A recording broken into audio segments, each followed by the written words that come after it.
دیکھیں زندگی تو ہر بندے کو عزیز ہے، اس میں تو کوئی شک نہیں ہے. اللہ کی جو بڑی نعمتیں ہیں نا جن کی قدر کرنی چاہیے اس میں سے زندگی بھی ہے، اور اس کو بچانے کی کوشش بھی کرنا فرض ہے، وہ آپ کا رائٹ ہے.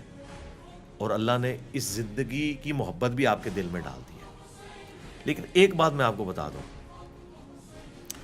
دنیا میں بہت کم لوگ ہیں جو مرڈر اٹیمپٹ سے گزرتے ہیں،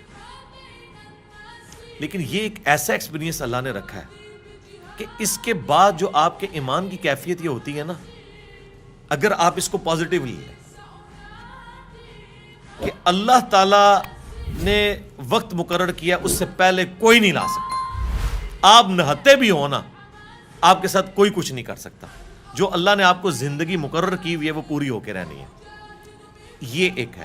باقی ظاہر ہے لائف ٹائم کے لیے آپ سے زیادہ آپ کے ماں باپ اور بیوی بچوں کے ساتھ جو لائف ٹائم کے لیے ایک تھریٹ اٹیچ ہو جاتا ہے نا، خوف ہر وقت کا، بعض کا ذہنی مریض بھی بن جاتے ہیں لوگ، وہ ایک تکلیف ہے. ظاہر ہے وہ ہر بندے کا ٹیمپرامنٹ تو ایسا نہیں ہوتا کہ وہ ان چیزوں کو برداشت کر لے. تو ظاہر ہے کہ میرے ساتھ 2017 اکتوبر میں ہوا، پھر 2021 مارچ کے اندر ہوا، دونوں دفعہ یعنی بال بال ہی بچنے والی بات ہے. تو اللہ تعالیٰ کا شکر ہے. اس کے بعد کیفیت یہ ہے کہ بس شکر کے جذبات پیدا ہوتے ہیں، اور دوسرا یہ ہے کہ انسان بزدلی نہ دکھائے، اور ہمت پیدا ہوتی ہے کہ ٹھیک ہے اللہ نے جو مشن آپ کے ذمہ کیا ہے وہ آپ سے جب تک پورا نہیں کروائے گا نا، آپ کو کوئی راستے سے ہٹائے گا نہیں. اللہ تعالیٰ آپ کے لیے غیبی اسباب پیدا کرتا رہے گا. ورنہ یقین کریں پہلی دفعہ تو بالکل میں اکیلا تھا، عثمان بھائی تھے میرے پاس، ٹھیک ہے، اور وہ اس کی بھی ویڈیو ریکارڈ ہے. اس نے میرے خیال ہے چند سیکنڈز کے اندر 25 سے 30 حملے کیے ہیں، دونوں ہاتھ میں اس کے وہ تھے چاقو، اور اس جگہ پہ کیے ہیں. ایک بھی صحیح لگ جاتا تو کام ہو گیا تھا. تو خون تو جتنے زخم لگے وہ اتنے گہرے نہیں تھے، یا مختلف جگہ پہ وہ یہ ابھی بھی میرے جسم پہ نشان موجود ہیں اس کے. تو دوسری دفعہ بھی جو آیا ہے اس نے بھی بس وہ ایک لمحے کی دوری پہ رہ گیا تھا، وہ مس ہو کے تو میری بازو پہ لگ گیا. ورنہ بازو کے بجائے ادھر لگ جاتا. وہ جو بلیڈ تھا وہ تو کم از کم 10-12 ہزار روپے کا وہ بلیڈ ہے جو وہ لے کے آیا تھا. وہ تو بس جسٹ آپ ٹچ کرنے کی دیر ہے تو آپ کی شارک کٹ گئی. ٹھیک ہے، تو یہ اللہ تعالیٰ ابھی بھی کتنے لوگ بیٹھ کے پلان کر رہے ہوں گے، کرتے ہوں گے. کافر کوئی نہیں کر رہا، مجھے کافروں سے کوئی گلا نہیں اس حوالے سے. مسلمان ہی کر رہے ہیں کیونکہ مسلمانوں کا کام ہی یہی ہے کہ ان کو یہ پٹی پڑھائی گئی ہے کہ مسلمان کو مارنے سے جنت ملتی ہے. ٹھیک ہے، کافروں کے ساتھ یہ خارجیوں کا یہی طریقہ ہوتا تھا نا، مسلمانوں کو قتل کرتے تھے اور کافروں سے جنگ نہیں لڑتے تھے. ٹھیک ہے، ہم کہتے ہیں کافروں سے بھی نہ لڑیں سوائے یہ کہ جب کوئی دو بدو لڑائی آ جائے، وہ ایک علیحدہ معاملہ ہے. تو اس طرح کے ایکسپیرینس کے بعد آپ کے اپنے اعصاب، آپ اپنے آپ کو تو سمجھا لیں گے اپنے ایمان کے لیول کے اوپر. سب سے بڑی آزمائش جو ہے نا وہ آپ کے بیوی بچے اور ماں باپ بن جاتے ہیں. وہ بڑی آزمائش ہوتی ہے. یہ لوگ نہیں سوچتے. لوگ سمجھتے ہیں جس پہ مرڈر اٹیمپٹ ہوئی ہے نا تو بیچارہ ڈر ڈر کے زندگی گزارا ہوگا. نہ، میرا ڈر کہیں نظر آیا آپ کو؟ اس کے بعد تو میں اور ابھر کے ہی سامنے آتا ہوں. لیکن مسئلہ ہوتا ہے بیوی بچے ماں باپ، ان کا وہ ٹیمپرامنٹ نہیں ہوتا، کمزور دل والے ہوتے ہیں نا. خیر میں نے تو ان کو بھی بڑا دلیر کوشش کرتا ہوں کروں، باقی یہ کہ وہ انسان تو بہرحال انسان ہے. سب سے بڑی بات کہ اگر تم یہ ثواب سمجھ کے کام کر رہے ہو تو ضمانت کے لیے کیوں اپلائی کرتے ہو؟ جاؤ پھندا چومو. اور ضمانت کی بنیاد اس پہ ہوتی ہے کہ صحت جرم سے انکار، کہ میں نے یہ کام کیے ہی نہیں. واہ واہ، منجی ٹھکوائی جائے اپنے فرقے دی.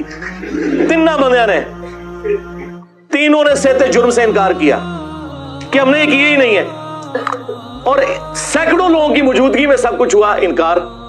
اس سے بڑھ کر ویڈیو موجود انکار. ویسے ویڈیوز ہمارے پاس ہیں، میں نے کسی کو دی بھی نہیں وہ، ورنہ ابھی تک مارکیٹ میں آ جاتی، کیونکہ پھر پینک پھیل جاتا ہے. اس لیے فائدہ نہیں ہے کہ میں، البتہ یہ جو اس کا کنفیشن ہے ویڈیو کے اندر وہ ہم انشاءاللہ جتنا ضروری سمجھیں گے وہ اٹیچ کر دیں گے، تاکہ جو باقی عاشقان فرقہ ہے نا ان کے لیے عبرت کا نشان ہو کہ یہ آپ کے غازیوں اور شہیدوں کا انجام یہ ہوتا ہے. ابھی تو میں آپ کو نام لیے بغیر بتاتا ہوں کہ پاکستان بننے سے لے کر ابھی تک جتنے غازی شہید ہیں نا ان کے، آپ کو پتا چل گیا میں کن کی بات کروں.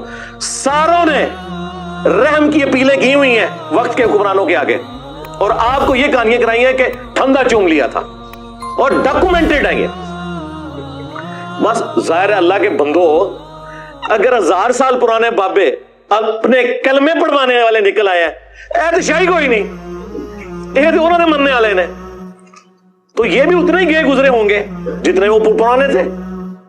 تو اس لیے کوئی حیران کن بات تو نہیں ہے, یہی کچھ ہے. تو ان عاشقان فرقہ کی اوقات ٹوٹلی یہ ہوتی ہے کہ جب پکڑے جاتے ہیں پھر معافیوں پر, منتوں پہ اور صحت جرم سے انکار کرنے پر اتر آتے ہیں. اس کے بعد مجھے بتائیں یہ کیا, اس سے اندازہ لگا لیں کہ یہ علمی طور پر کتنے قائل ہیں اس حوالے سے کہ وہ اپنے فرقے کو حق میں سمجھتے ہیں, ایک جذبات کی روح میں بہتے ہیں اور اس کے بعد ایک ایکٹیویٹی پرفارم کرتے ہیں, پھر پوری زندگی کے لیے اپنے آپ کو, اپنے گھر والوں کو, جن مولویوں نے لانچ کیا ہوتا ہے ان کو ونریبل کر دیتے ہیں. ان مولویوں نے پھر ان کے بعد ان کے ساتھ تعلق بھی نہیں رکھنا ہوتا,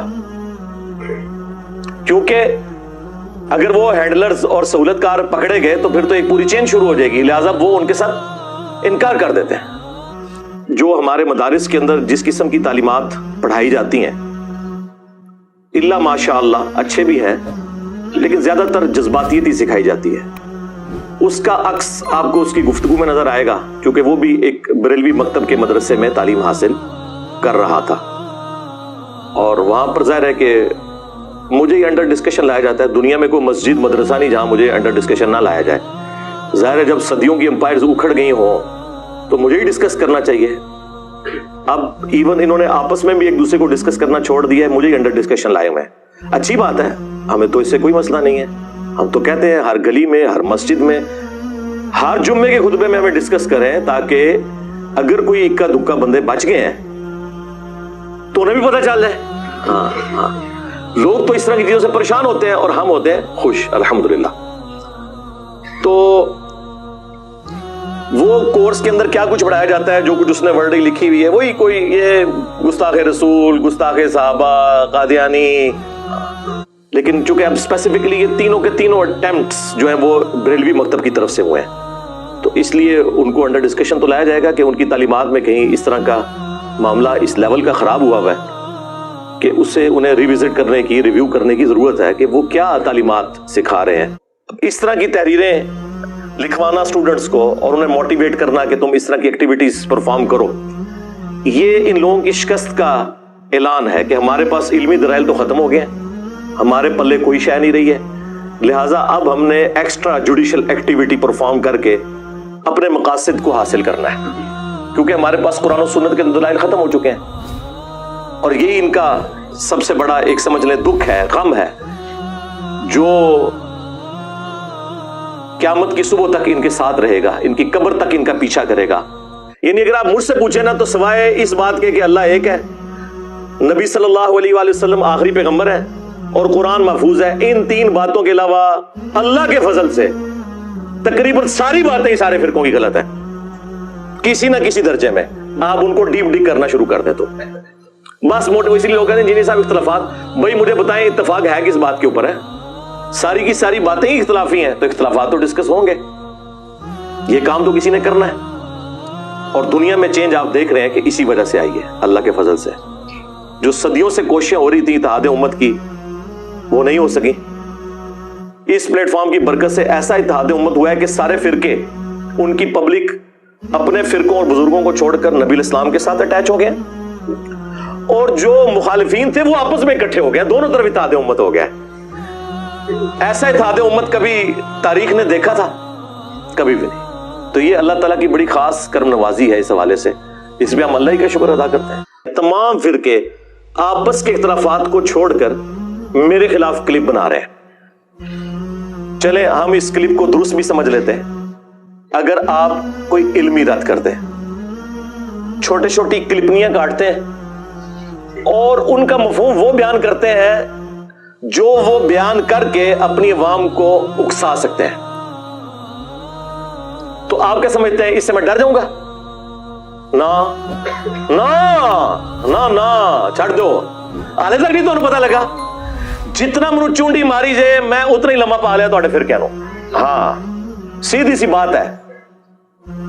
اور جس طرح ہمارے ایک پولیٹیکل لیڈر کہتے ہیں نا کہ میں نے تو سیدھا جو ہے ہینڈلرز کے بارے میں بات کرنی ہے, تو یہ بھی آپ یاد رکھیں, میرے ساتھ جو پنگا لے گا نا تو میں نے تمہارے بزرگوں کے بارے میں بات کرنی ہے. تمہیں کوئی شاید سمجھتے ہی نہیں ہو, تم لوگوں کی تو اوقات ہی کوئی نہیں ہے, تمہارے چھوٹے ہوئے لوگوں کی کوئی اوقات نہیں ہے. میں پوڑ کے رکھ چڑھنے جے پچھو لے کے اگے تک سارے اور پوڑ دیتے ہیں. دیکھ لو یہاں سب کو نیگیٹو تعارف ہوتا ہے اور جس نے تعارف کروایا ہوتا ہے اس کو چھوڑ جاتے ہیں, اور جس کے بارے میں کروایا ہوتا ہے اس کے ساتھ اٹیچ ہو جاتے ہیں. مجھے بتائیں یہ سچائی نہیں تو اور کیا ہے؟ اور کیا ہے؟ میں نے کیا ان کے خرچے اٹھائے ہوئے ہیں, یا میرے ساتھ اٹیچ ہو کے تو ان کی بڑی پذیرائی ہونی ہے؟ ماں باپ کو اپنے خلاف کرتے ہیں, رشتہ داروں کو اپنے خلاف کرتے ہیں, مسجد کے مولویوں کو اپنے خلاف کر لیتے ہیں, لیکن راستہ نہیں چھوڑتے. الحمدللہ, اللہ کا شکر ہے, یہ سچائی کی طاقت ہے. تو میں نے اس کے اوپر کافی غور و تفکر کیا. ظاہر ہے سب سے بہتر تو میں خود سمجھ سکتا ہوں نا کہ میری کون سی ایسی خوبیاں ہیں جو ان کے لیے مصیبت بنی ہوئی ہیں. تو وہ تو درجنوں باتیں گنوائی جا سکتی ہیں, لیکن اگر اسے سم اپ کیا جائے نا تو میں نے وہ مینلی 3 چیزیں ڈھونڈی ہیں, ان کے اوپر میں انشاءاللہ مختصر گفتگو کروں گا, تاکہ جن لوگوں کو ابھی تک نہیں پتا کہ انجینئر صاحب نے کون سی مصیبت ان کے لیے کھڑی کر دی ہے انہیں پتا چل جائے. پہلی جو آپ سمجھ لیں میرا مقدس جرم ہے کہ میں تمام مسلمان فرقوں کو مسلمان سمجھتا ہوں. یہ سب سے بڑا میرا جرم ہے, اس لیے کہ یہ نہیں سمجھتے.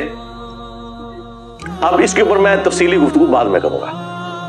دوسرا جرم ہے کہ میں فرقہ بنانے, مدرسہ بنانے, جماعت بنانے, چندہ بک لانچ کرنے کے خلاف ہوں.